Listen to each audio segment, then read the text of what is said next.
Lives Matter and the allies and activists for the Ike Wall standing in solidarity with the family. You had footage of a police officer who has been on the force for 12 years. This is a 12-year veteran in the 15th district. This police officer has had a history of shooting black men in the back. But we have to deal with you and your silence. Your silence is violence. How dare you? And it wouldn't have happened if Kelvin was here, because he would have been on top of this. 5 weeks and you guys have not said anything relating to this shooting death here in Philadelphia, where you see clearly David Jones running away from the officer. I want to know why your silence, because your silence is violence. So we want to know, and the family of our dear brother David Jones, who is here tonight, wants to know, why are you silent, and when are you finally going to open your mouth? And I'll give you a chance to respond. Thank you. I'm glad that you've come to our meeting, and we appreciate that you asking these difficult questions. I think that's important. As you may know, even when Kelvin was here, that the Police Advisory Commission has never had the authority to investigate matters while Internal Affairs was still investigating it. We have a new executive order that secures our right to investigate cases that become part of a trend. We are in the process of developing a policy so that we will have clear guidelines about initiating investigations. Where do you guys stand on the David Jones shooting? According to, have you seen the video? Do you even know David Jones? I absolutely know. Have you heard about it? I'm asking her. Yes, of course. What happened? He was riding on a dirt bike, and an officer stopped him. There was a witness in the back. There was a tussle. He was leaving the scene. According to the report, he was shot by the officer. Why you say according to reports? Did you see the video? No.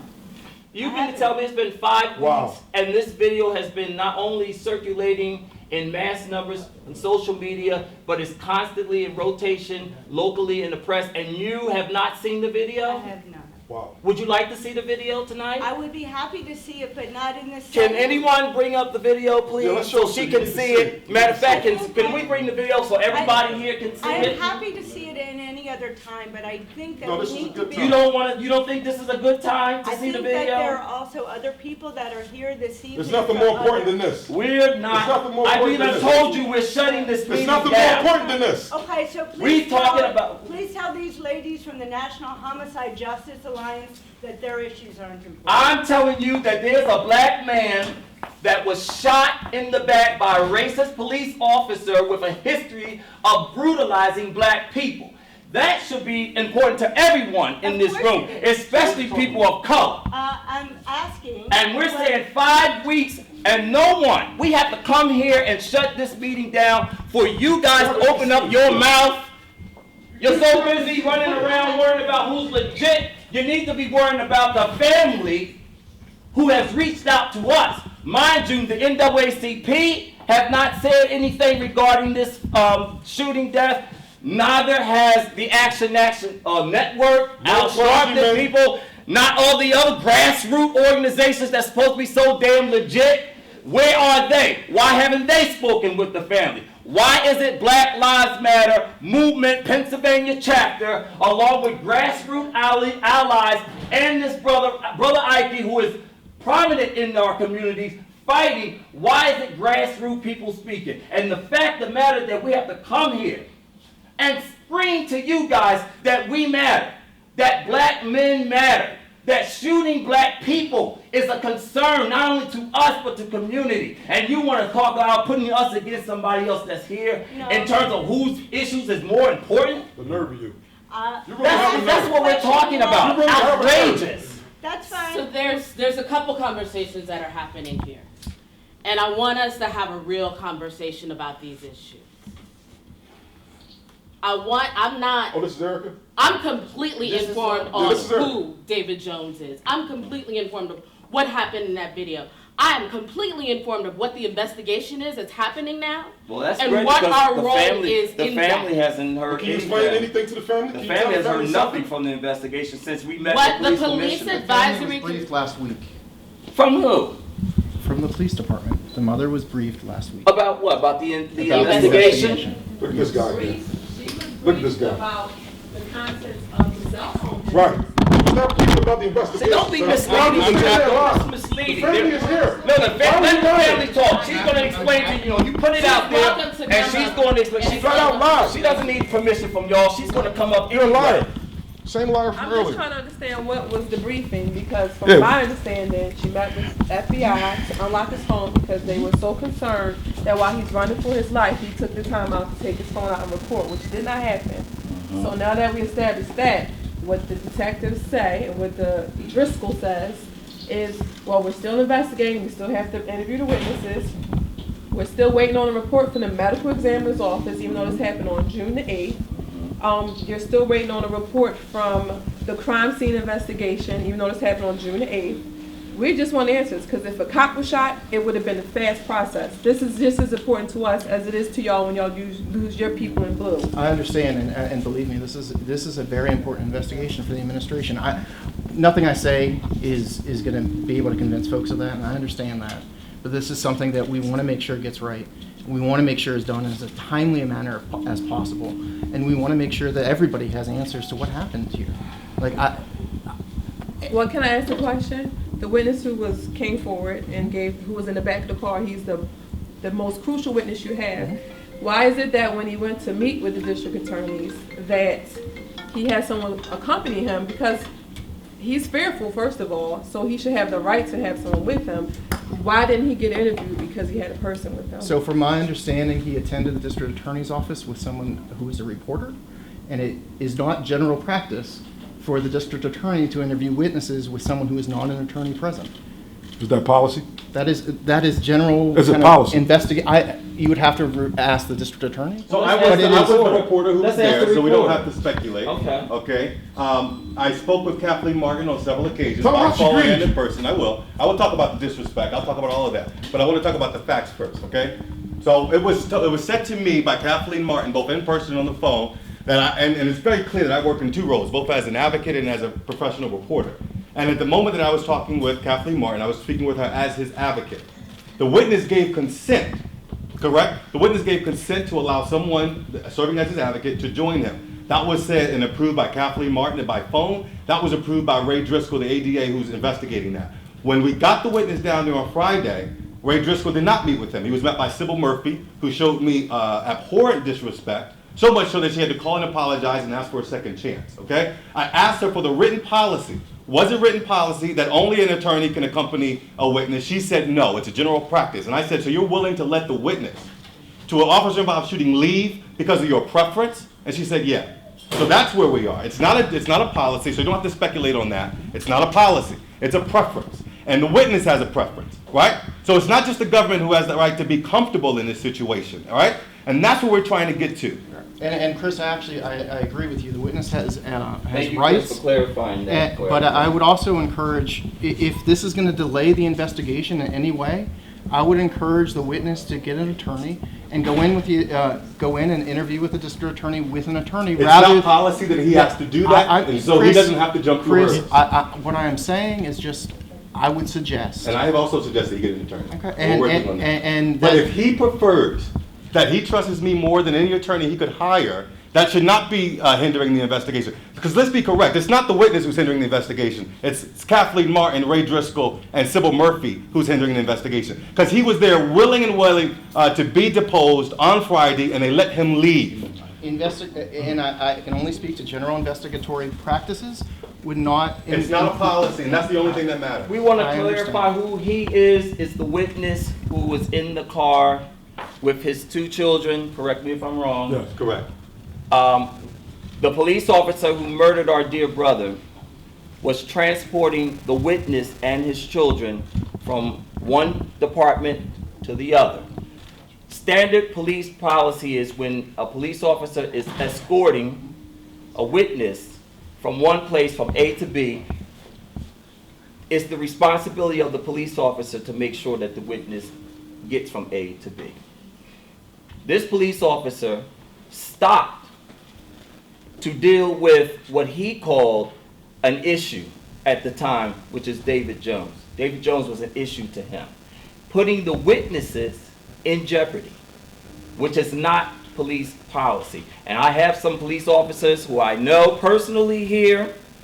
They can verify when you're transporting a witness from one place to the other, you certainly don't put the witness in jeopardy, because we've had issues with ambush.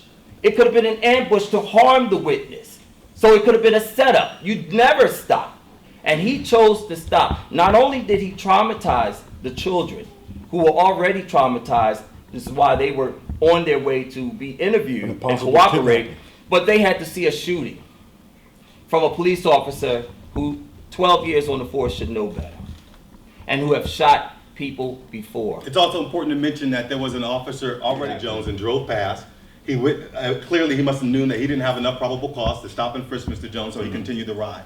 So what we'd like to know is what Officer Poundhall saw. What probable cause did he have? And one more thing also, I just want to make mention that the witness, initially, Police Commissioner Ross said that the witness agreed that this is what happened with the initial report. The witness refutes almost everything that the police department Exactly. said. So we want to make sure that everyone here understands who he is and understand what the role that the witness. We have an eyewitness who said that the police officer has lied.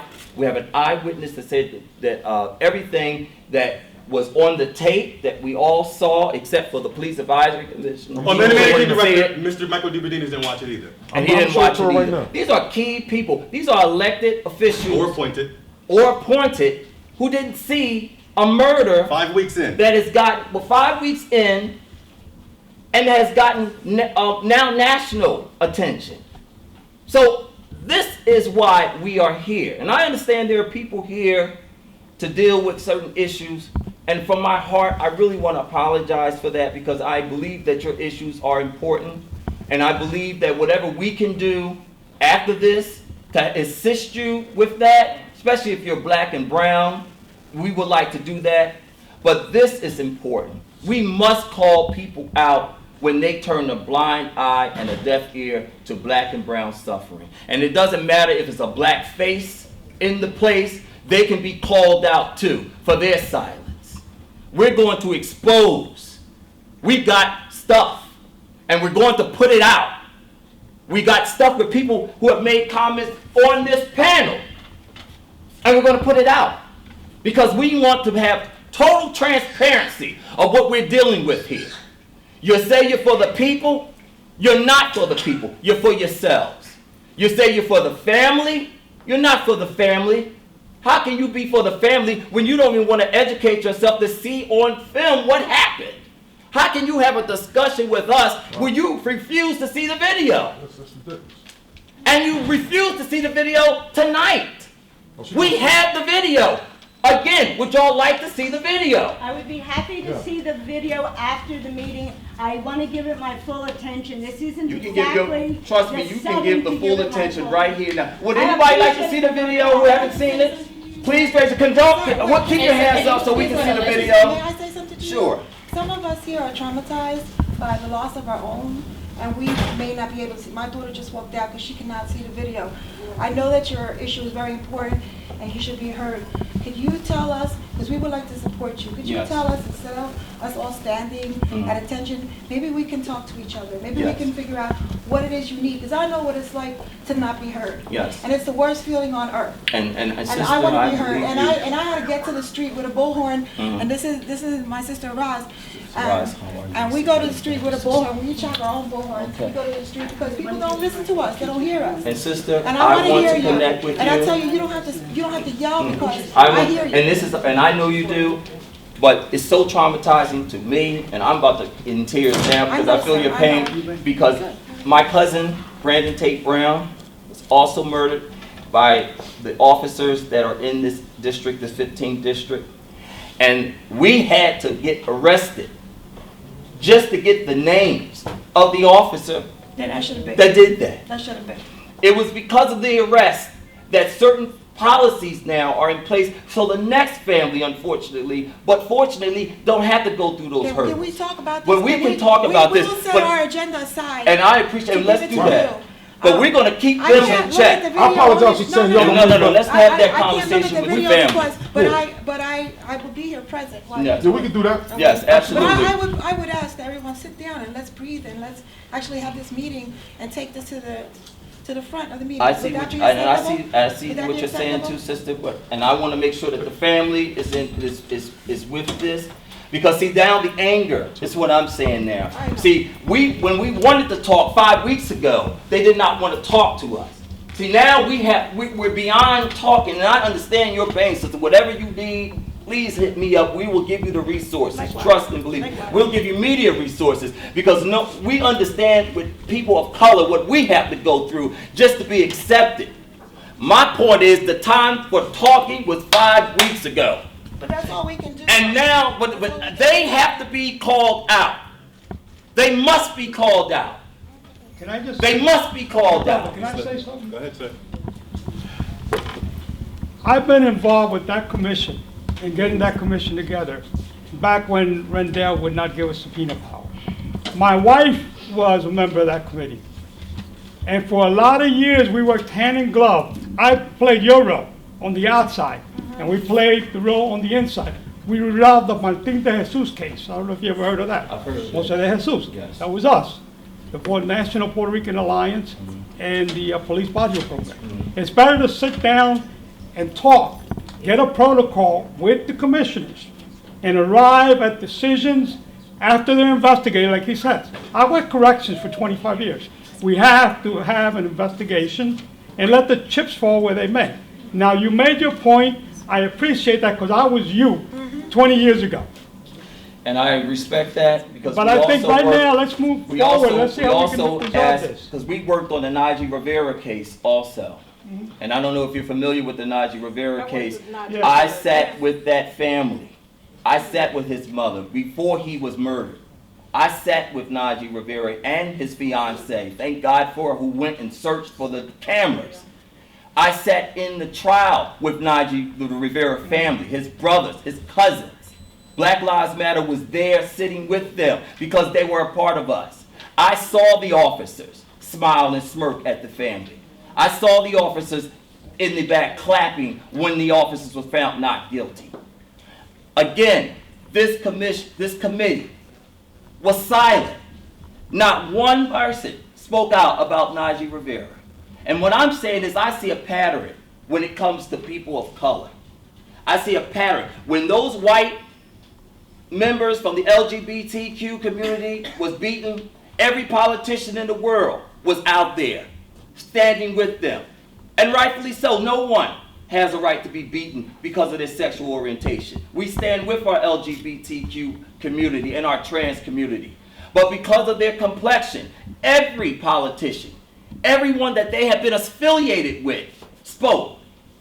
Silence when it comes to our Puerto Rican brother, may he rest in power, Najee Rivera. Silent when it came to Brandon Tate Brown. Silent, I'm even going back to when it came to Dante Dawson. Look that name up. They have a history of being silent. 5 weeks in, David Jones, not a blurry video, a video that you saw from a cop that's had history of abusing black and brown people. Again, they're silent. I understand you're working with them, but I can't acknowledge silence, because silence is violence. But she offered. Silence is violence. She offered to meet you halfway. Why don't we agree? We can meet, look, I'm asking her if you want to meet us halfway, look at the video in front of the people. What do you have to hide She didn't even from see the the video people? yet. Well, but We're asking you to see a video, It's been 39 not days. tear down Russia. This is the officer's second. It's a damn video that we all seen. So, if you let me respond, I am happy We want to you to have watch this the video. meeting. I understand that, but I'm also sensitive to the other people in the room. And I said, They as said they soon wanted to as- shift this to the front. You're certainly welcome to sit, and I want to hear everything you want to tell us. We want to And tell I'm you, we're telling you now. We want you to watch the I video. That's what we're understand telling you. that. And after this meeting is over, and the folks who may not want to participate in that have an opportunity to leave, I'm happy to watch it. Right. I'm also not an investigator. If you want me to see We're it, not I'm asking- happy to see it. But I think that we don't hold these folks hostage to make them watch me Why not? watch a video. Why haven't you watched it? I wasn't aware that it was publicly available. Are you serious? Well, that's even worse, Is she because the serious? managing She's not director didn't serious. see it, and now Is she you're saying that, serious? remember when the police Is she advisory serious? She didn't can't be know serious. that it was- I don't have to say Is she anything, ladies and serious? gentlemen. Is she You give them serious? enough rope, they'll hang their damn Right, selves. that's what I'm I trying have to do. say Is she nothing. serious? You I'm give them willing to enough watch rope, it, they'll hang okay. themselves. She told Is me she serious? She's willing to work with you. She's how she want. I want her to watch the video right now. But I don't, we don't want to watch. I lost my I'm son. not I don't asking want you to to watch watch the it. I'm video. asking her to watch it. She can watch it afterwards. I No, watch no, it. no, it's not good enough for us. It's not good enough. Well, I'm sorry. Well, the meeting is not gonna be no meeting then. We're gonna have a Okay, meeting. then fine. So if these people have to leave, then I'll watch And we'll be it. back. We'll be back. That's fine. Absolutely. Meeting adjourned. Can you tell me where I can watch this? Right here. I got it right here for you. You can watch it right here, right now. Do Do you want to watch the video right now? I do. Right. She doesn't want to watch the video, she said. She hasn't seen it. Allegedly, she didn't know it was public record. Right. She doesn't care. She doesn't care. Watch the video. You doesn't don't see care. it with your own eyes. She She doesn't don't even want know to what's watch going on. the video. Cop got killed out there. She doesn't want to watch the You video. said it 5 minutes. You'll She be doesn't knocking want to on watch the it. back door of the community trying to see if we see something. Say his name, David. Jones. Say his name. David Jones. Say his name. David Jones. Say his name. David Jones. Say his name. David Jones. Say his name. David Jones. Say his name. David Jones. Say his name. David Jones. Say his name. David Jones. Say his name. David Jones. Say his name. David Jones. Say his name. David Jones. Say his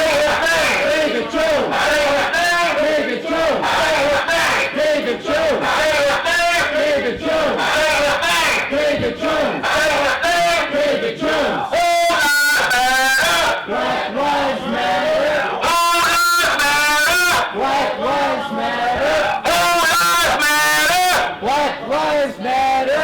Say his name. David Jones. Say his name. David Jones. Say his name. David Jones. Say his name. David Jones. Say his name. David Jones. Say his name. David Jones. Say his name.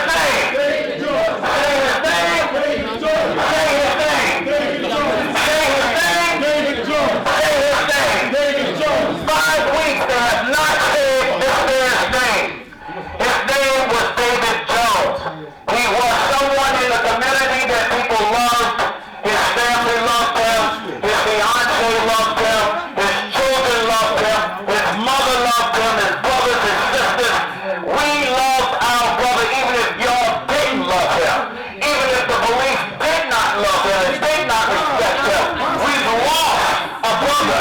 We lost someone. His family is grieving. His family is hurting. I know what it is to stand with a mother who cries herself to sleep like Tanya Brown Dickinson did, the mother of Brandon Tate Brown, our cousin.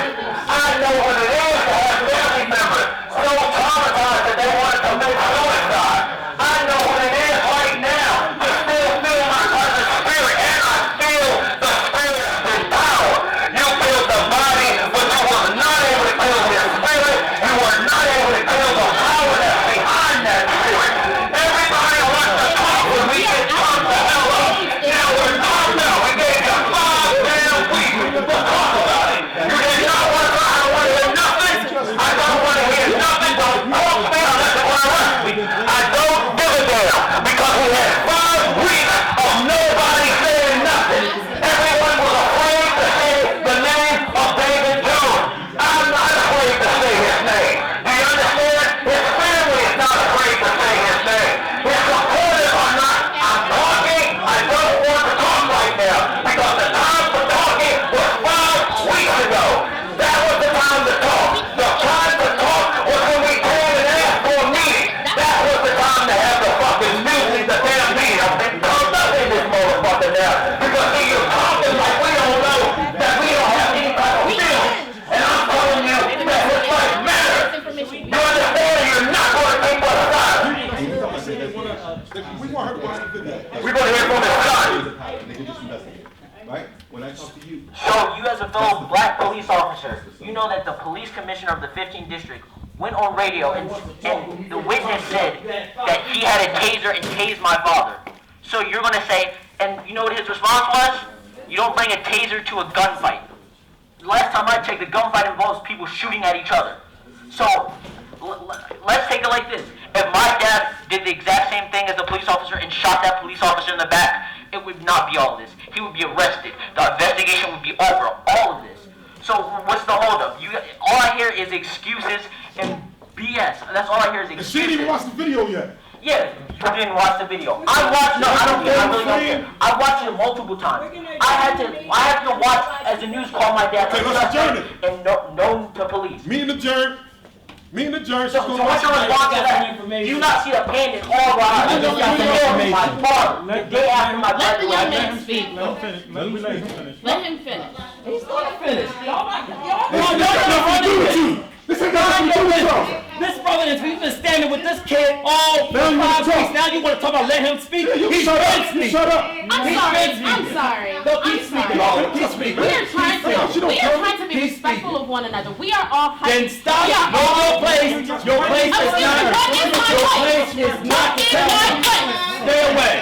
Stay away. Stay away from me, brother. Stay away from me. Because the time to buck up is when we were out there protesting for this family. That's the time to buck up. You're so quick to buck up on people that's speaking, but you won't buck up on the damn cop that slapped the hell out of you. You won't buck up on the cop that put his gun in your face. You won't buck up on, you're ready to buck up on us, but you won't buck up on the pigs that we stand out there. Everybody's a fucking tough guy because a gun is in your goddamn mouth. I don't hear a motherfucking thing from y'all. The time to buck up is when brothers, when they slammed that black grandmother and lifted her up and slammed her on the porch, and they called Black Lives Matter, and the activists came and shut that down with Michael Kors. That was your time, brother, to buck up. Not when I'm standing here calling for justice for the family. Know your place. Know your place. Go ahead, brother. Take as much time as you want. Tell me, know my place if I was a man. It's been 5 weeks.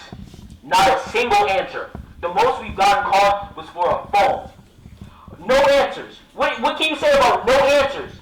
You killed someone's father. His mother is grieving every day. I have to think about this every day. It was supposed to be everything else. The summer was supposed to be fun. It was the day after graduation.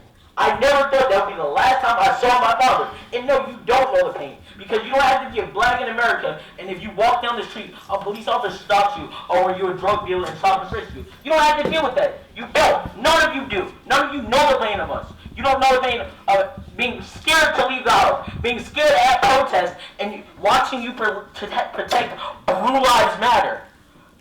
Exactly, you pulled my dad over because he was frantic on a motorcycle. The same thing happened. Blue Lives Matter was trying to silence us by driving erratic on motorcycles to make loud noise while we were talking.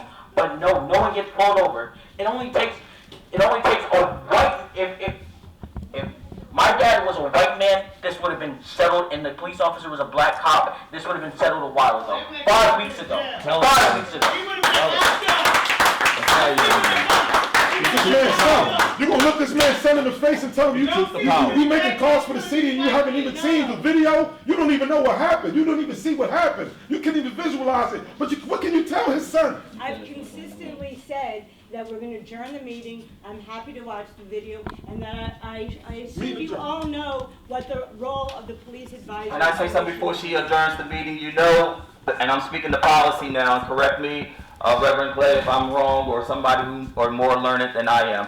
We can actually continue on with the meeting, and they can set a portion for us to actually show the video, okay? And then they can respond, and then they can open it up for us to talk about it as well. Would you be interested in that? So I want to be clear. So the answer is yes, but I want to adjourn the meeting. I want to give people who may not want to see it, and with all due respect to you, there are other people who may not be able to see that video. There's called a phone.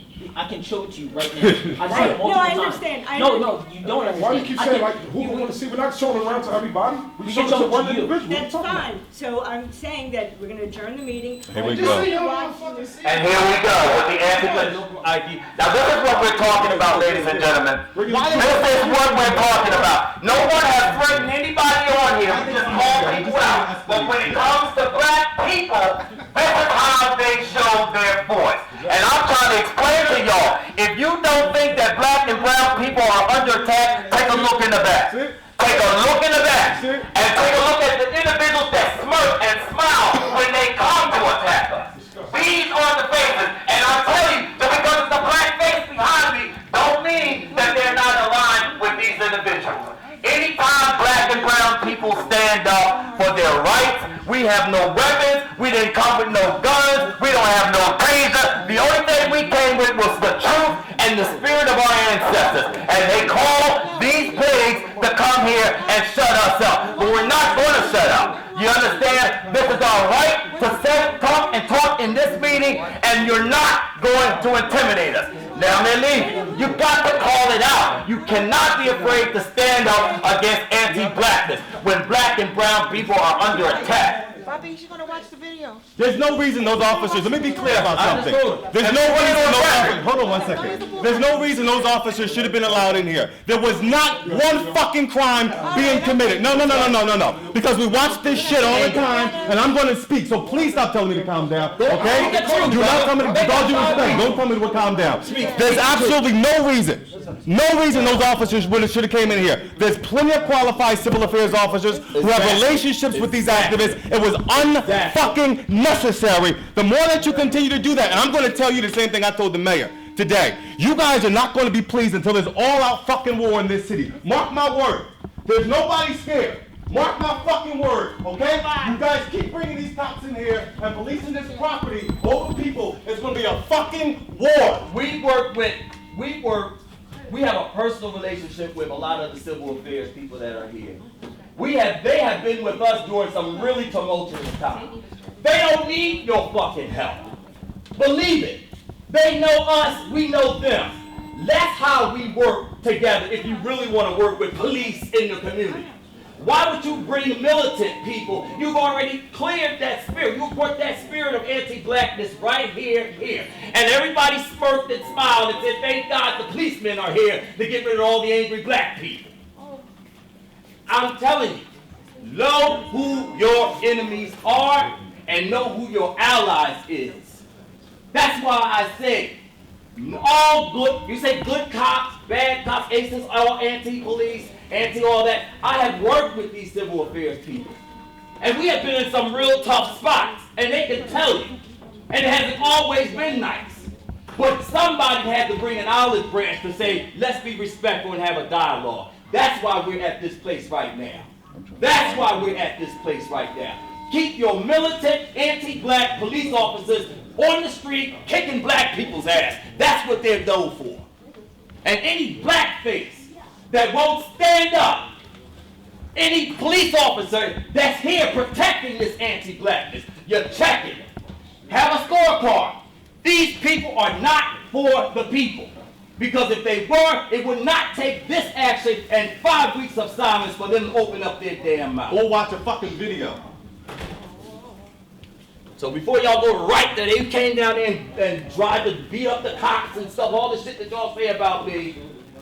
We want to let you know we do have some relationships.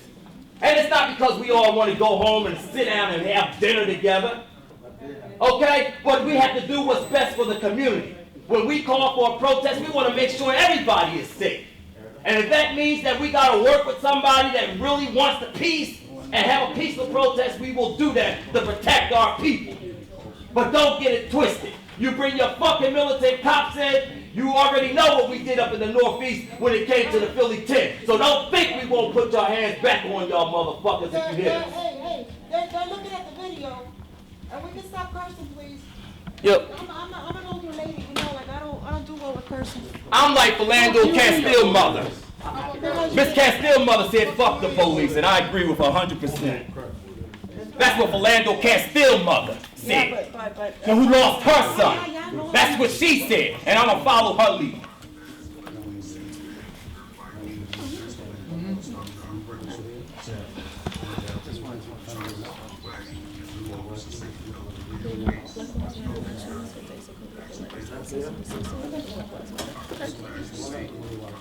You don't tell me anything. I know what they're doing. You don't tell me anything. Yeah, don't tell me anything. The cops go around. The cops are back there shooting.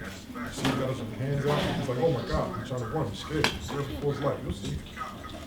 I can't see how you didn't see this. This is what makes you not want to. I've seen it. You seen it? I've seen So why haven't you reached out to the family? What? Talk. I've seen the video. Why haven't you reached out to the family, actually? I think millions of people have seen this video. I said, why haven't you Well, reached they out to the obviously family? haven't. She hasn't. I can't speak for the other commissioners. Look, I you say see, he's that running, I- he's running, look, he's running. Ah! My God, look, how you grabbed your, right? Feel it. Come on. You want to see it too, Evidently? Absolutely. Okay. Would anybody over there would like to Go see? get- No, he's running away from me.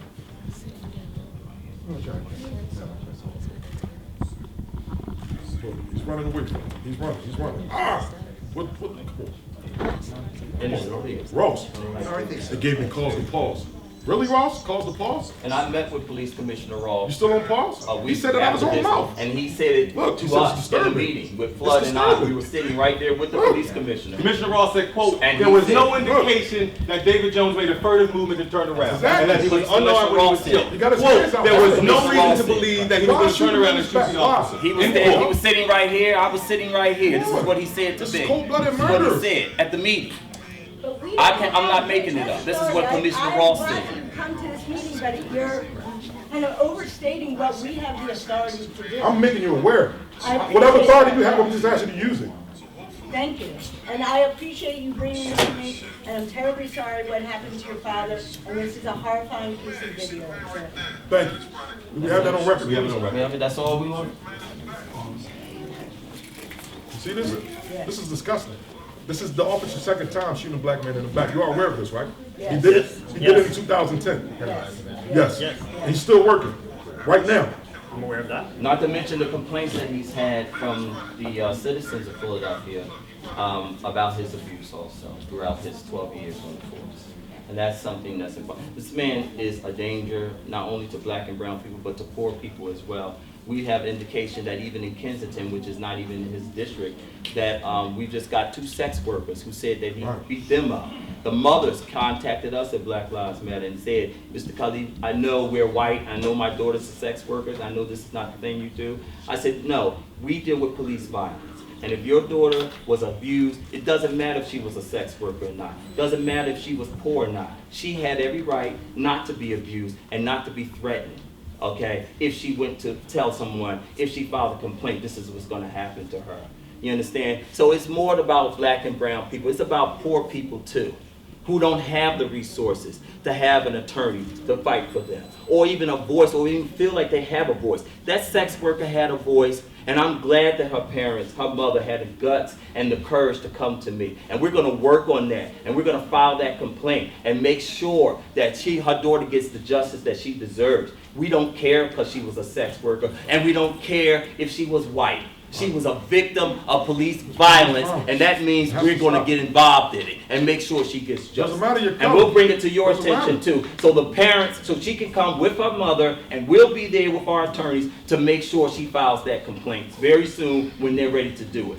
Okay? It does not give anyone the right to discriminate, to beat, to abuse their power. Police officers are held to a high standard. I have family members who I love very dearly in law enforcement. I have family members who have arrested me in law enforcement. I respect that right because I know their heart is good. I know for a fact they joined the force because they wanted to make an impact on their community. But these police officers who are out of control, if you guys don't speak up and call them out, this is why it's going to continue on. You're never going to have peace in the community unless you, quote unquote, good cops stand up and speak up. It's unacceptable for anyone to be abused.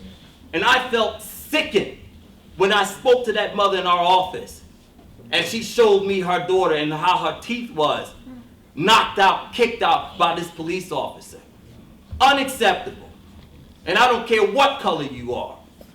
Violence is wrong, especially when you have a badge and power to use it. And we can deal with the stop and follow, which we've been on the front line with that as well. which is sexual abuse. We have police officers running around in our neighborhoods, going in the underwears of black and brown people. We have the complaints. Commissioner Ross had a meeting with us. He knows it. The complaints are there. We're talking about not stopping fondle. That's a cute word the press came up with. It's sexual assault. If I grab you, touch you, go inside and touch your private areas, that's sexual assault, plain and simple. Call it for what it is. These officers are out of control, and we, the public, rely on you to work with us. We should not have to come to a meeting, interrupt our sisters and their plight, putting us against them, which will never happen. Never. Because we're going to be on the front line with those sisters, believe that. Absolutely. So that's never going to happen here. No disrespect to our brown sisters at all. But this should not have happened. It should not have happened. You guys must step up. You have to, because we depend on you. Let's work together and hold these officers in check, okay? That's what we're hoping Thank for. you very much. Thank you.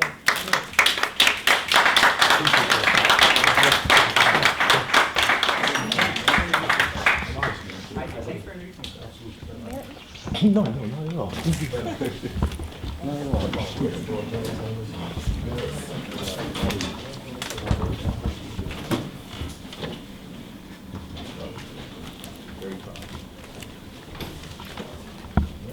We have gavelled the meeting adjourned, but I do want to recognize that Alida Garcia from the National Homicide Justice Alliance is here tonight, as is your colleague, and we welcome you to this meeting, and we are, as we spoke before the meeting, part of what the Police Advisory Commission does is hopefully bring back some trust and transparency in the community. And so while there were some heated moments, we appreciate that Asa and Chris were here. Perhaps we may have disagreed on the volume, but the fact that they were here to point out that these are things they want us to pay attention to, we support that. We hope that they will come every meeting and tell us what they're thinking. Perhaps not at the same volume, but they're always welcome.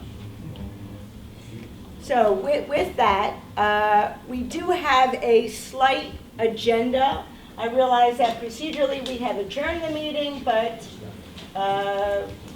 fine. We will reconvene the meeting, have our slight agenda, and move forward. We have minutes from the last meeting. Do I have a motion? I make the motion. Second. Second. All in favor? Aye. Aye. Very good. Erica? Yes. So are there any other remarks that you'd like to make, Rhonda, as I get my... There are not.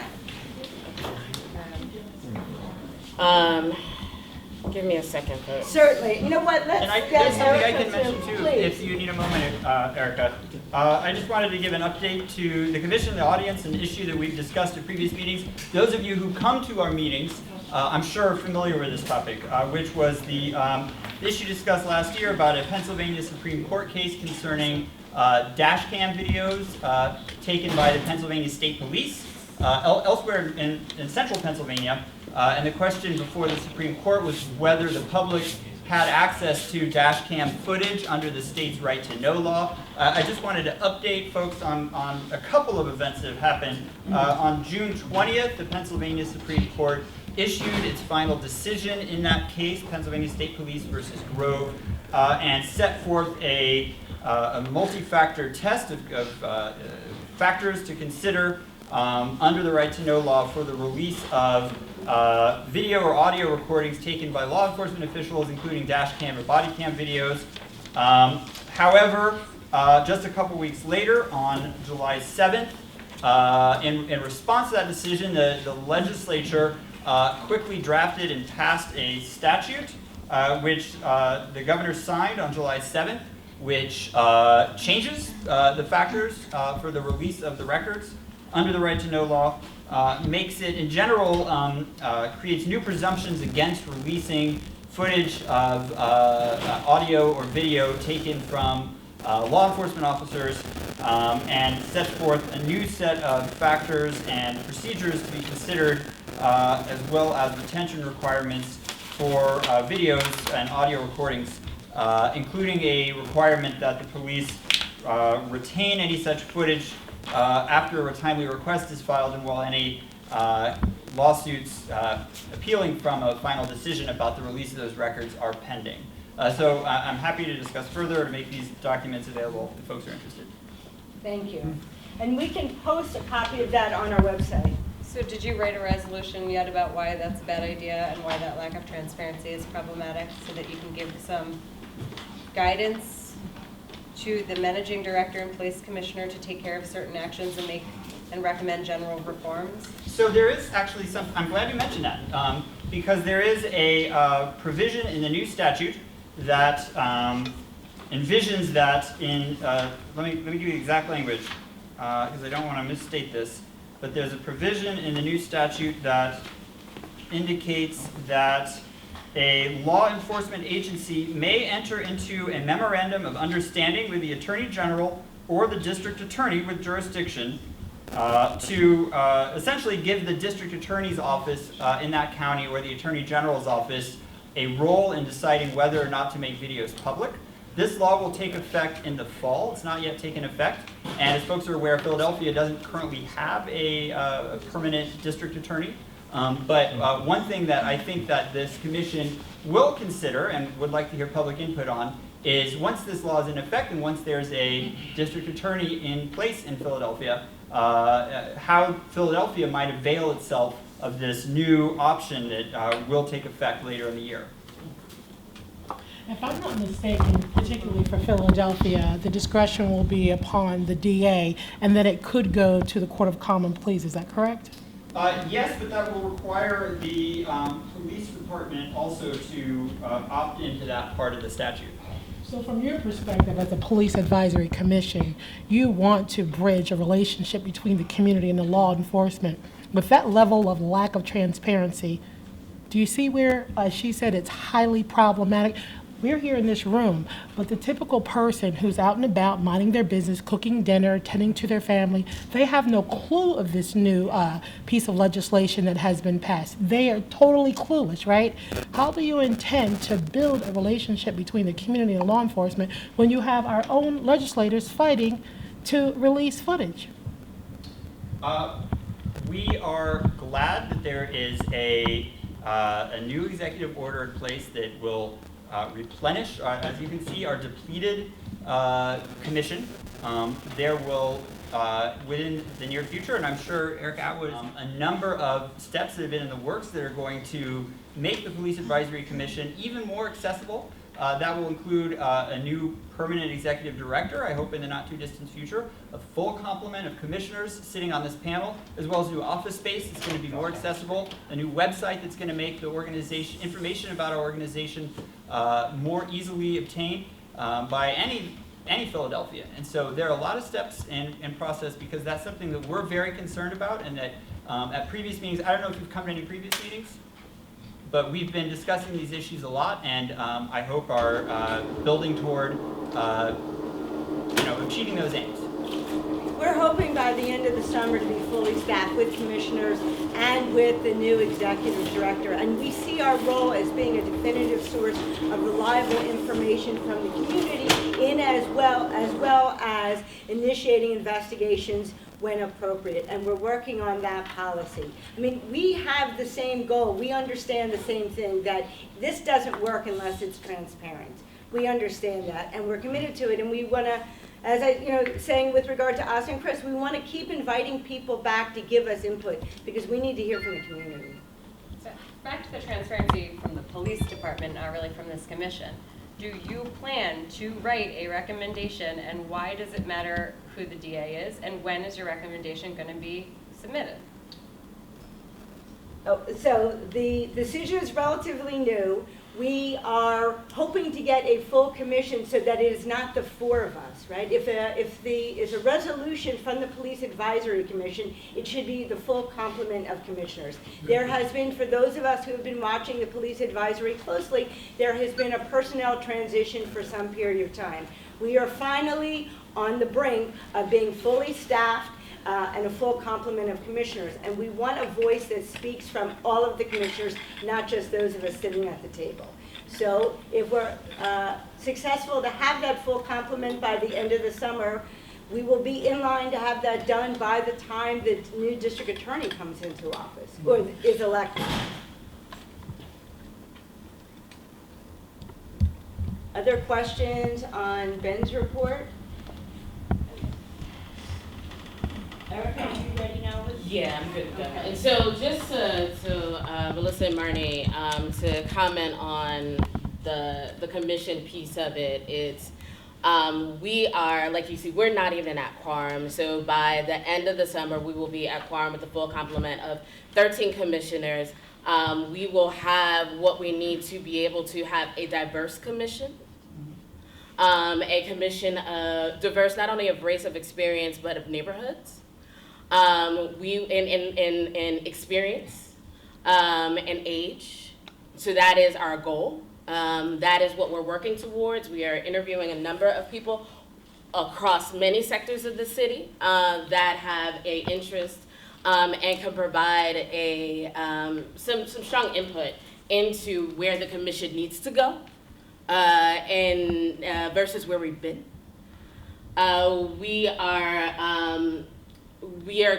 We're in the process of seeking a new executive director. I am prayerful they're in place by September. And am holding down the fort until then. Happily holding down the fort, but doing it knowingly and willingly temporarily. As it pertains to kind of our, how we're responding to legislation, how we're looking at policies and practices, how we're paying attention to not only what's happening locally, but what's happening nationally, it's a very different perspective. There's a team being built. And it'll be like, I mean, if you get the reference, it'll be like Hydra. There won't be just one head anymore. And that was one of the things that happened and how I think we lost a lot of institutional knowledge, and we lost a lot of Kelvin's knowledge and wisdom when he departed. And we're trying to delegate those responsibilities now so we don't lose when one of us goes. Does that make sense, folks?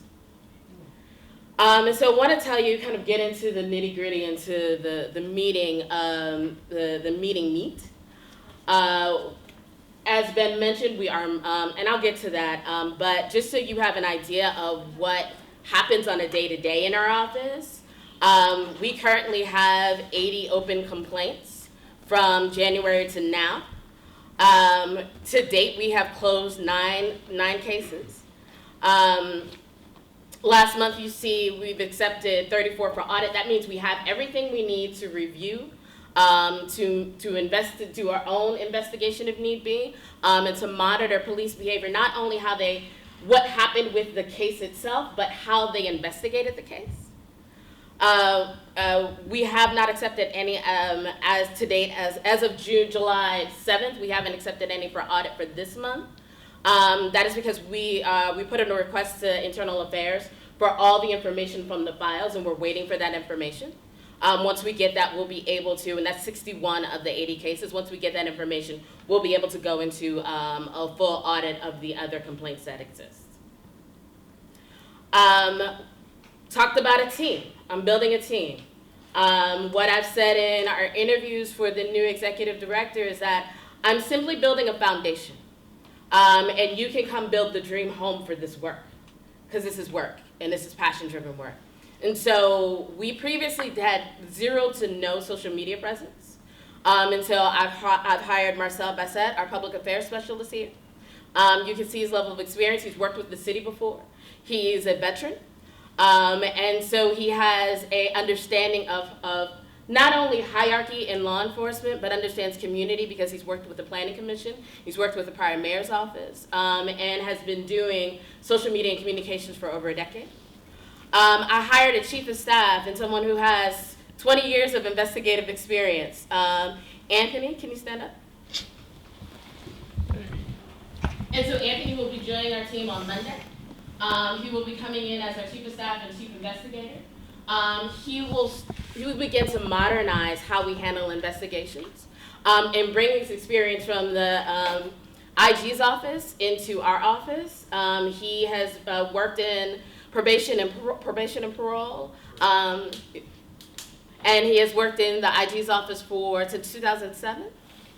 IG's office 2009. So being able to bring that level of training and experience into investigations and being able to look at the accountability. He's used to investigating the city.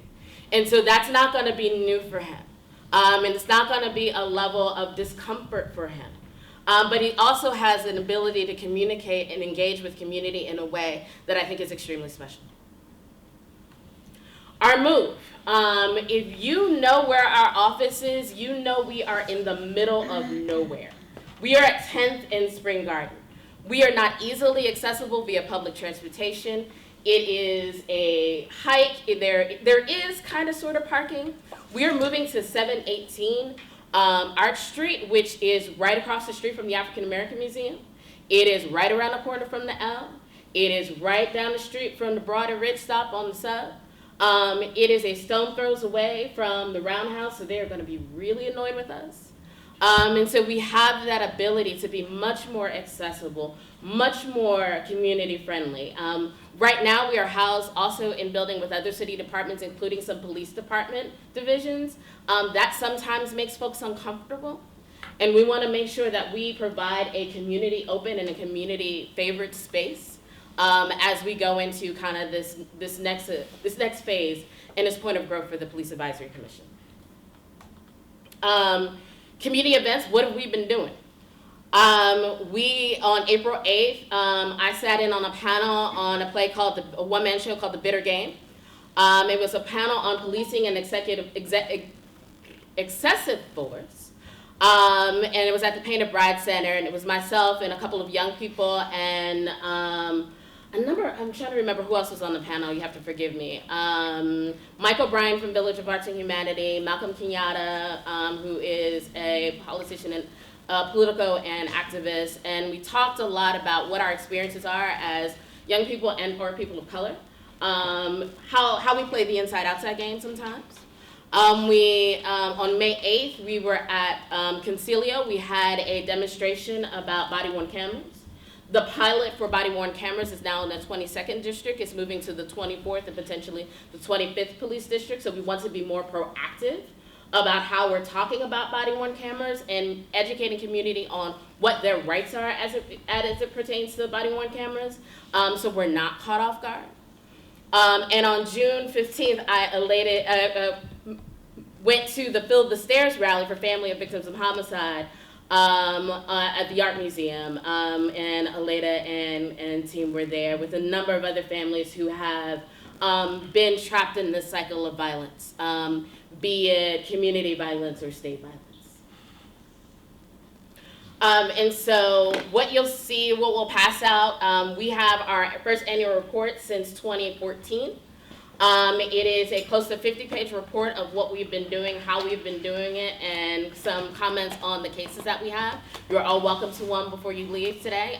It will also be posted on our website and on social media so you can see this report and you can share the report with what's been happening. And we are going to look to have these reports once a year as opposed to every 2 years. But this has been a labor of love by the commission and by the staff. To get this out and get to you. I just got to make it pretty, but they did all the work. As of tomorrow, we're going to have a new website, and so you'll see our annual report on the website. You'll see our social media feed on the website here. It'll be more user-friendly. It'll be more interactive with our social media, so we make sure that we're covering a broad base of audiences. I know my mother will be on Facebook, but she's not going to Twitter, so I need to make sure that my 70-year-old mother can get information about what's happening as well as my 16-year-old niece. And so that's our goal. And lastly for me, upcoming events. On July 26th, and you'll see this on our social media site, we're going to partner with NOBLE, which is the National Organization for Black Law Enforcement Officers, around a screening of the movie Detroit. We're going to do a pre-talk with this movie. We'll have Rhonda, our chair. Reggie Schoford is tentatively accepted the invitation from the ACLU of Pennsylvania, as well as the local president of Noble, Deborah Francis. We're going to talk about the complexities of race in law enforcement on both sides. And then we'll view the film. It's free. Doors open at 6:30. Conversation starts at 6:45. And the screening starts at 7:30. And so there'll be more information on our social media feeds about this. And then our next meeting is Monday, August 21st. We'll be in the northwest section of the city. We're at Simon's Recreation Center, which is 7200 Wilson Avenue. Thank you, Erica. Yes. So we've had a lot of healthy public comment this evening. I want to invite Alita, if you want to share with the folks a little bit about your work. I don't want to put you on the spot, but I think it's important that if people are here this evening and they want to know about the valuable resources that you folks provide. I'd like to take this opportunity to introduce myself. My name is Alita Garcia, and I'm one of the founders of the National Homicide Justice Alliance. We are a shared leadership group, and since I know a lot of you already, and I also, I want to take the opportunity to introduce Roz Pichardo. Is that up? Introduce yourself. Hi, I'm Roz, founder of Operation Save Our City. And Pastor David Ings. Is that up? Hi, greetings everyone. Organizations Momentum, we have My Brother's Keeper, which is an anti-gun violence initiative. It's right here in South Florida. And Jesse Alejandro. Hi, I'm Reverend Jesse Alejandro. I am from the Free Church of Philadelphia and Kensington. So we're working very hard on that section. And we have Wilfredo Rojas. He's the co-founder, the actual person, my son's father. My son Alejandro Rojas Garcia was murdered in 2015. And since then, a group of families of homicide victims have joined together to empower families to have access to the police and to solve cases. As you saw this week, we had 37% solved cases in Philadelphia. We're lucky enough to say that our case was one of them. But this is Wilfredo Rojas. He's also a member of the NAACP, the vice president. We have Trina Singleton. Want to say hi? Trina, what's your son's name? Daryl Singleton. And Daryl Singleton was murdered in September of 2016, so we're still working together with groups to try to get that case solved as well. And she's a very important part of our group. David Cruz. And I'm with Reverend Jesse, and who is part of Mother's Mission and the Free Church of Kensington. And we also have Ramona Peralta from Congreso. Hi. So thank you very much. Thank you. Any other public comment or questions, please? So when they did the Warren cameras in the 14th, and then defense attorneys subpoenaed the footage, when we called the commissioner's office and the legal director, they said, oh, there are actually no procedures put in place to get you that footage. That just floats around in case someone in the police department wants to use it. So eventually we complained our faces off until they got us the footage. So I wonder if you would please look into it for us to find, because I would kill to watch those videos from the 25th, see what those cops are doing. So they're not. So if you could get that together so that when someone subpoenas it, because it has evidence that can exonerate someone on it or shows police brutality, that we can actually get our hands on it. Because last time, nothing. There was nothing in place. So there's an update, and I don't know it off the top of my head, and I don't have it, but on the police website now is their updated policy for body-worn cameras, and also know that it's a pilot policy. It's not been fully launched, so they are still working on getting it right. There's also a report card from Upturn in the annual report about the criticisms that were made and the response from the police force, and the policy is even more updated. That's on the police website right now. Right, but I don't have time for them to figure it out, right? That's a person that there's exonerating evidence on a camera, and that's exculpatory evidence that's required by the Constitution. So, like, I need you guys to find out now, since you're the liaison between the community and the police, who make recommendations and do investigations into people's rights, to find out whether or not that's going to be right on day one for that first person whose livelihood is taken away when it shouldn't be, when I could have seen that video footage. So we have tried to solicit some comments, so we're grateful to have your comment, and part of, as we put together some recommendations, we have to hear about what the logistical problems are. And so if the logistical problem is, maybe they can save the footage, they have the plans about the footage, but how does a person actually access it? It doesn't, as you say, do you much good if we use Michael's best thoughts on how you save data if people can't access it. So that kind of input is out what if we you need. can't get it. But- Pardon? I mean, I could just have to get the case thrown out if you can't get it, because the Constitution says I get it. Like, I don't have a lot of time for those logistical problems, so I just wanted to make sure that someone had some urgency to that situation, because the police department didn't seem to. Thank you. And it's only going to get worse. Just But started. we appreciate the comment, and that's what, when we come to these meetings, we want to hear from the community. And so if you're saying there's a logistical problem, this isn't going to work no matter how refined the policy is, that's the thing we need to hear from somebody who's had the firsthand experience of trying to get it. Thank you. Other comments, questions? Please. I'm really wondering, what are you specifically going to do about David Jones and about Brandon Tate Brown? These are two people who are, right? I know all the quote unquote angry black people left the room so that it feels more comfortable for everyone, but I would really this is a lot of reasons a lot of people here are here.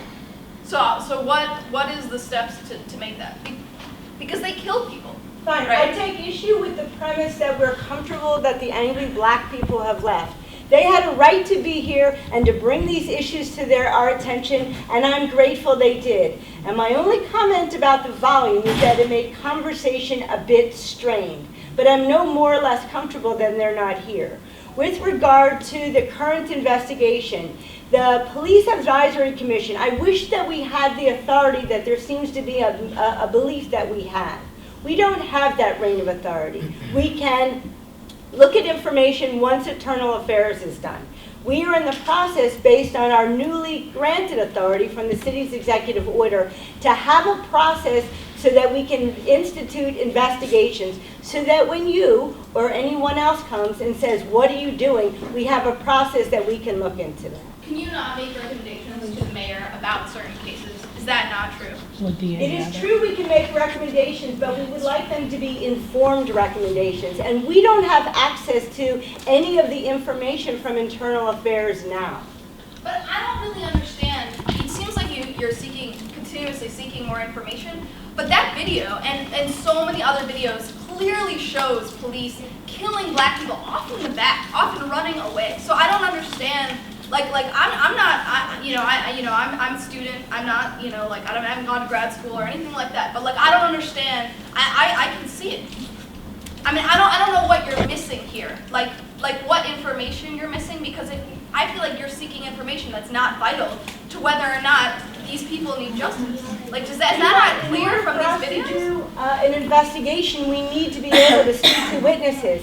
There's no disputing that is a compelling piece of video. But we need to, any investigation has a certain protocol. You don't look for one good piece and say, okay, that's all that we need. Because that's not the standard for the next video. That's what they do. Oh my God, they ripped off the street day after. No, we'll let you out until we do the investigation. Please turn yourself in. None of that. It's looking at half of a video, asking a witness half the questions, not doing follow-up interviews, and then arresting someone. So if you feel that's a bad process, why would you want us to have that process? I do my own fight all day long, and it takes me, 10 cases a day I try, and we're asking you to do some more investigation. That's fine, and we are willing to do it. We just need to have access to the information. Currently, we get access after internal affairs is done.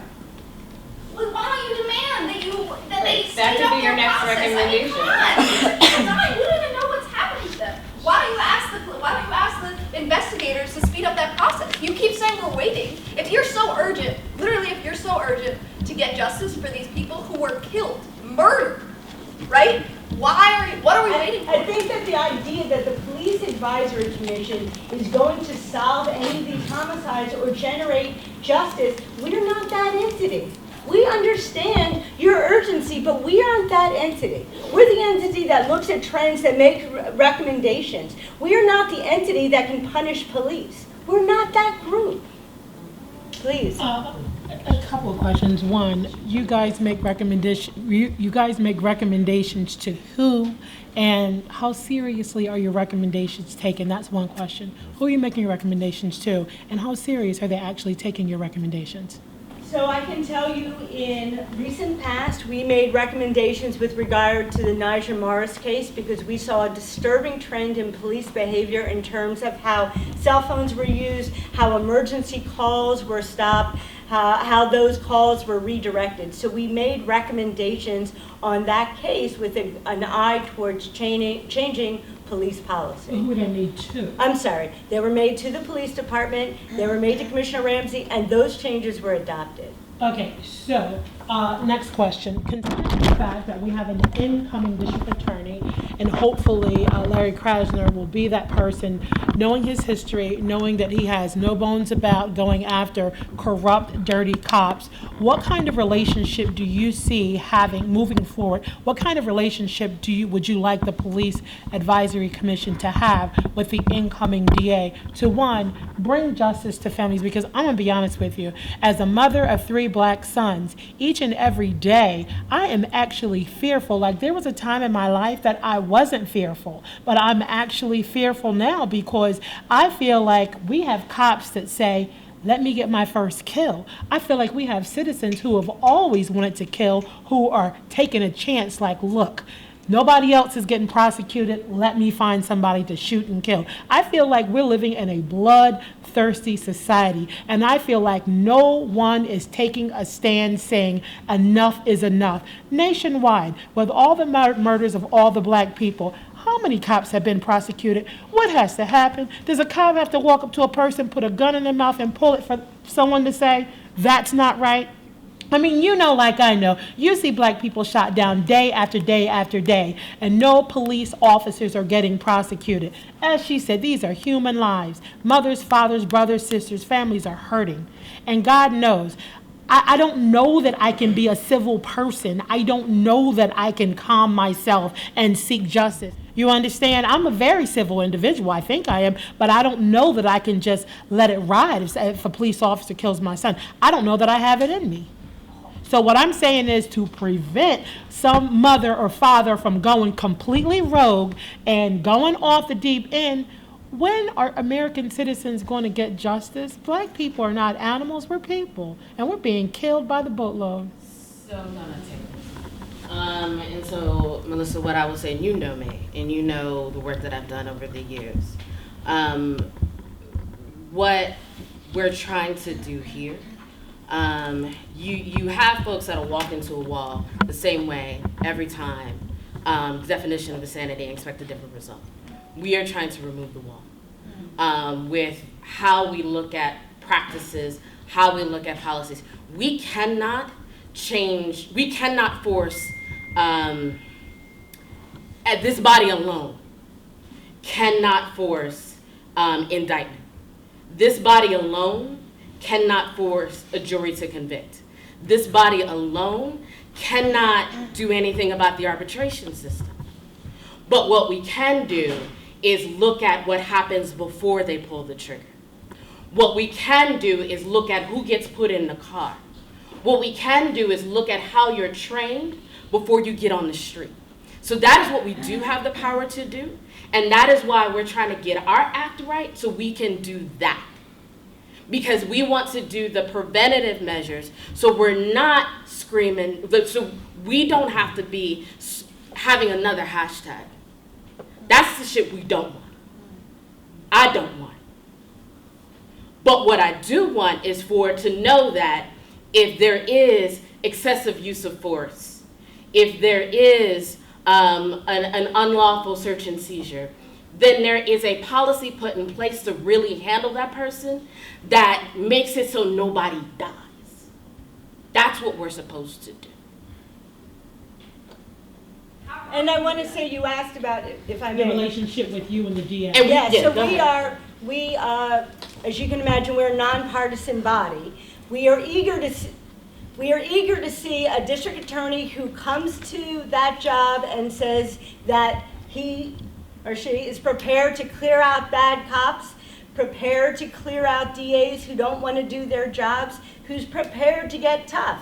That's consistent with what we want. So we hope that we will have a we anticipate having a good relationship with a progressive district attorney. And violence reduction is a citywide effort. It's not just us. It's not just police. It's not just advocates. It's everybody working together. We're all going to do our part and do it together to make sure that we are getting the city of Philadelphia back to the way we know it can be, the way we have in our hearts for it. And not repeat history, because I was born in the 70s, I lived through the 80s. I know what it was like to be black in this city. And I don't want to go back there. There was another question in the back. Oh, please. I don't know if you meant for the talking points to be on the screen, but you said you're very concerned and aware of the information. And so... Okay, turn off all of this? Okay. So the answer is no, we did not. That was my question. Okay. That was Thank you. After taking a photo. That was Okay. And you weren't aware of a video that was made public. So what is the like kind of? So I want. 1 second. Like, yes, sir. What is the trust with us that you're telling us that there's information that you're aware of, that you're following, even if you're not investigating? But if you read Philly.com, you would have known about this video. And another question is that you talked about police cameras and body-worn cameras, and I feel like we hear that a lot of like this like glorious solution. And you just saw a video of a man caught on camera murdering someone. So why are we perpetuating this? As you're saying, long-term policies change. Why are we putting this idea that this is going to solve anything when so many black and brown people have been murdered on camera? We saw the videos, and nothing happened. So I want to respond to, when I said that I had not seen the video, I was speaking for myself. I was not speaking for the full body. The gentleman asked me if I had seen it, and I gave him a candid answer that I had not seen it. That's a shortcoming on my part. I accept that. In terms of video and police-worn cameras, I think that there are a lot of complicated issues in that. Do I think that ultimately that police videos will help? Yes. Does it seem that it hasn't because because the police department has not rushed through their investigation because they have that video? I have those concerns you have.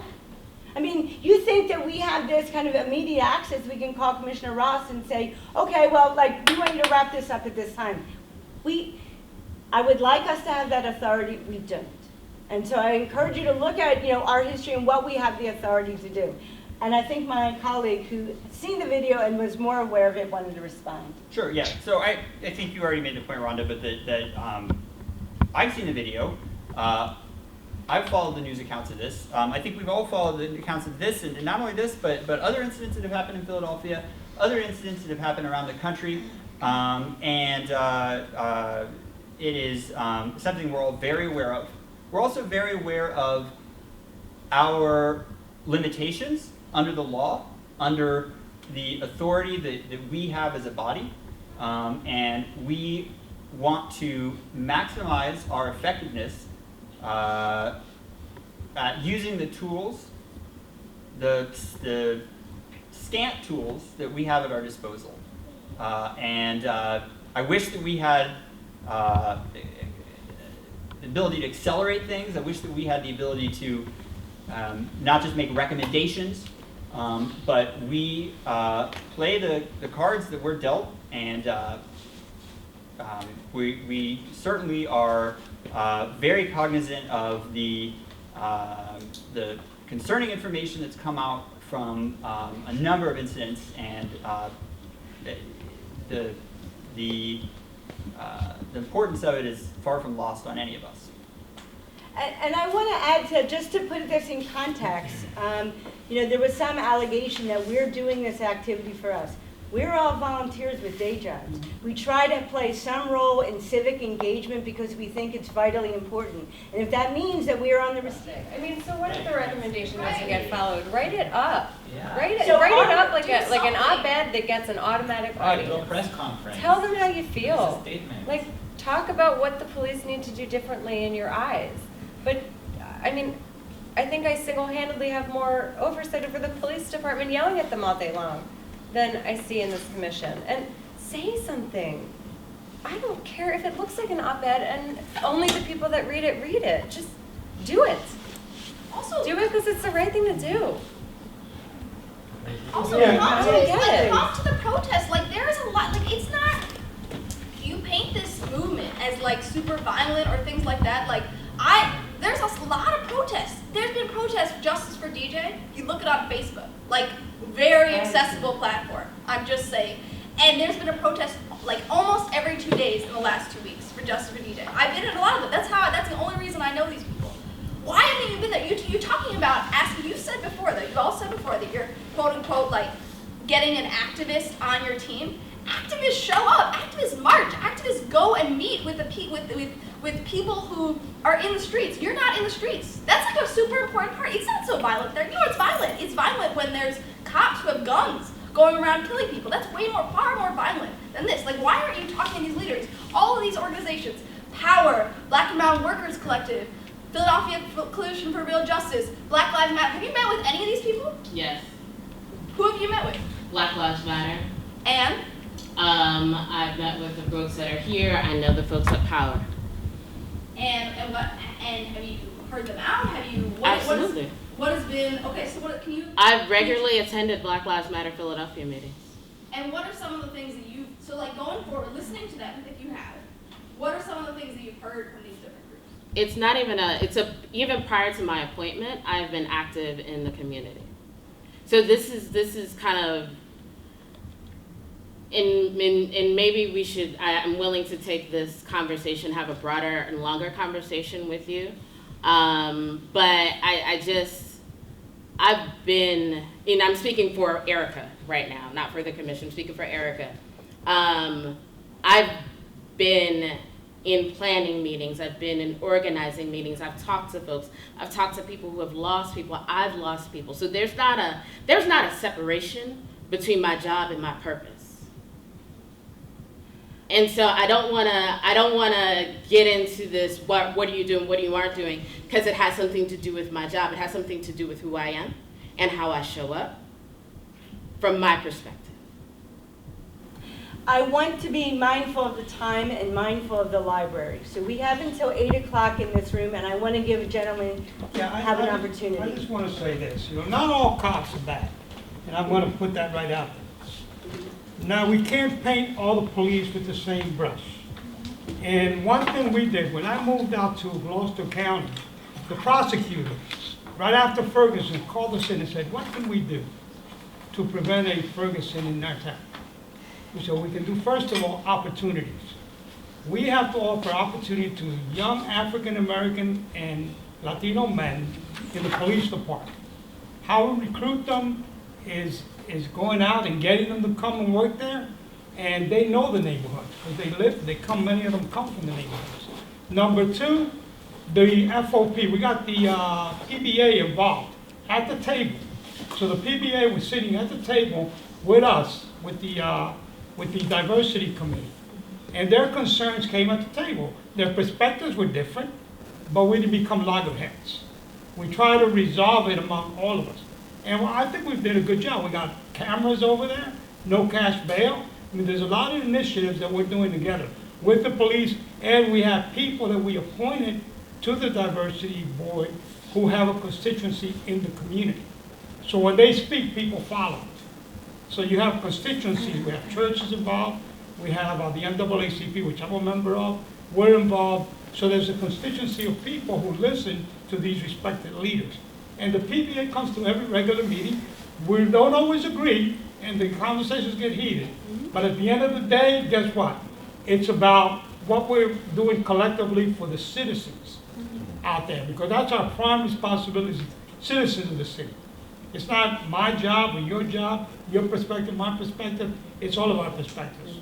You just wrote a recommendation, and you just wrote a beautiful statement that you could release and that the board could release. I just want to say this. Last week, I was up in the Northwest. You guys spoke about Noble. I attended a community event with Noble, and before I arrived, I just saw a title that just said law in the community, right? There was no explanation as to what was to take place. There was a series of scenarios, young kids who have their driver's license take their grandmother's or their mother's cars out for a ride and how they should respond if they're stopped by a police officer. And it played well, but I was there, a couple of state reps were there, and you know, my question was, hey, what are we talking about here? Like, my concern is not how my kid is supposed to teach him. It's my job to teach my son how to respond. But why should he have to respond a certain way? Why? My whole problem with this, with all due respect to what you're saying, sir, I think too much focus is on the community, going in the community, recruiting people to become a part of the police. Let those kids have their dreams. Why are we not focused on the police officers who are the problem? Why are we not? I think the community would be very happy if they saw this cop killed a black person, this cop was prosecuted. Oh, that cop killed a black person, this person went to jail. Not this cop killed a black person, shot him in the back, and this person leaves the police department and gets a $50,000 severance pay or a book tour. That is what the problem is. It's not a matter of, let's come together with the church, let's bring the parents. No. People are tired of cops murdering black and brown people. That is the problem. And until cops are held, and let's keep this real, because people dance around words, people get uncomfortable. Well, I'm comfortable being uncomfortable. White cops are killing black people, and this ain't nothing new, right? This is what our country is based on and built upon. Police officer came from overseer, right? Round them up. And this is playing out today in 2017. So let us not pretend that this is a new phenomenon, white cops killing black people, because it's been going on. The question is, in 2017, the real question is, why is justice not being served, and why are the people who have the authority to do something about it turning a blind eye? That is the real question. I just want to say something. You have some very intelligent people in this room right now, and the things that are being said are very, very valuable. The only thing I would suggest is that those things be put into action at some point. This young lady over here is talking about, doing some writing, presented. I think a lot of these things should just be put into action and figure, go the next step. Larry Krasner was there, by the way. I'm sorry, I don't mean to interrupt, but he was there at the meeting too. And trust me, I say what I have to say, because at the end of the day, I cannot imagine what these families feel like each night that they go to bed and lay their heads down and they wake up and realize, again, this is my nightmare that I'm reliving over and over and over again, when you have cops who are just literally getting away with murder. Getting away, no justice. There's a lot of people getting away with murder in Philadelphia. Yeah. 50% of them. That's more than. There's a gap. There's a national gap between the obvious and what's happening in the justice and the injustice. As long as that gap exists, this panel, you're always going to be a casualty to what happened here today. Mm-hmm. When I heard him, the gap was the obvious. When you saw the video, it was like, oh my God. And there's many videos we see is like, oh my God. That's the obvious, it's a no-brainer. But then this process happens. The policy, well, we're looking for more, and then over time, and that's the gap. And I don't know how this panel can, or if you're even equipped, or if that was it's become an issue. Maybe before, maybe you were to advise the police, but this huge gap of the obvious, that's what I'm saying. The obvious is we can all see a video and draw a conclusion, especially when it's pretty. But what happens, what happens is they don't. So that gap exists as long as it does. I think that's really important insight, and I want to encourage you all to come to our next meeting. Your point about it, the problem is not getting the community revved up, it's changing the police behavior without question, And so, but we need to think about how we put that into practice with the limitations that this commission has. But I appreciate all of these thoughts, and I want you to come back. We need to hear what you're thinking. Please come back. You can also email us at ag@phila.gov. Meeting is adjourned again. There's books in the back if you want more of those annual reports. Special one like Carmetta. You ever met her?